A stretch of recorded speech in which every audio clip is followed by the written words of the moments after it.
Hello மக்களே, மத்தியானம் என்ன சாப்பாடு பார்ப்போமா? சோறு மக்களே, ஓகேவா? சுட்ட சுட இருக்கு, ஓகேவா? அதுக்கப்புறம் பார்த்தீங்கன்னா இன்னைக்கு வாங்கிட்டு வந்து சூற மீன் பொரிச்சது சூப்பராக பார்த்தீங்கன்னா எப்படி இருக்கு அல்வா பீஸ் பாருங்க, சூப்பராக இருக்குல்ல. அதுக்கப்புறமேட்டு நேரத்துக்குள்ள கொஞ்சம் சால மீன் கருவாடு ஃப்ரை இருக்குது. அப்புறம் பார்த்தீங்கன்னா மை ஃபேவரெட்டு சால மீன் பொரிச்சது, ஓகேவா? செம்மையாக இருக்கும். அதுக்கப்புறம் பார்த்தீங்கன்னா மாம்பழம், எங்கள் மாமரத்தில் காய்ச்ச மாம்பழம், ஓகே மக்களே, சூப்பராக இருக்கும். செங்கம் இருக்குது, அருமையாக இருக்கும். அதுக்கப்புறம் பார்த்தீங்கன்னா இன்னைக்கு மீன் கடையில் வாங்கிட்டு வந்து பைனாப்பிள் பீஸ் சூப்பராக இருக்கும். அதுக்கப்புறமா லாஸ்ட் அட்டு சாப்பிட்றதுக்காக வேண்டி கருப்பட்டி வச்சிருக்கிறேன், இதெல்லாம் ஜீரணிக்கிறதுக்காக வேண்டி, ஓகே மக்களே, சூப்பராக இருக்கும். அதுக்கப்புறம் பார்த்தீங்கன்னா மீன் குழம்பு, ஓகேவா?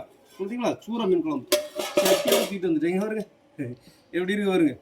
அந்த மண்டை மண்டை எனக்கு என்னமா இதெல்லாம் மக்கள் ஐயா பெரிய தலை இங்கே பாருங்க, வச்சு சாப்பிடு ஒரு புடி பிடிச்சிட வேண்டியதான். அதுக்கப்புறம் இங்கே பாருங்க மாங்காய் எல்லாம் போட்டதுங்க பாருங்க, மாங்காய் கொஞ்சம் போல் அப்படி எடுத்து அந்த சாரையும் ஊற்றி சாப்பிட்டோன்னு வச்சுட்டுங்களா வேற லெவலில் இருக்கும். அதுக்கப்புறம் மாங்கொட்டை இவருங்க, மாங்கொட்டை நாடகம் மாங்கொட்டையும் போட்டு சாப்பிட்டுன்னு வச்சுக்கலாம் அல்டிமேட்டாக இருக்க மக்களே. எல்லாம் ஃபுல்லாக அன்னைக்கு சாப்பாடு தான், இன்னைக்கு ஒரு பிடி தான் மக்களே, செம்ம நொறுக்கி தள்ளிடுவேன் அன்னைக்கு, தாறு மாறுதான் அன்னைக்கு சாப்பாடு. அப்புறம் கொஞ்சம் தக்காளி இங்கே பாருங்க, எல்லாம் எடுத்து வச்சு சாப்பிட்டுன்னு வச்சுக்கலாம் வேற லெவலில் இருக்கும். இதெல்லாம் அன்னைக்கு சாப்பிட போகிறேன்.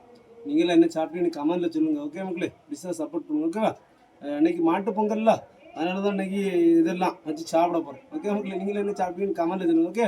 பிடிச்சா சப்போர்ட் பண்ணுங்கள், சப்ஸ்கிரைப் பண்ண மறக்காதுங்க, ஓகே மக்களே? பாய்.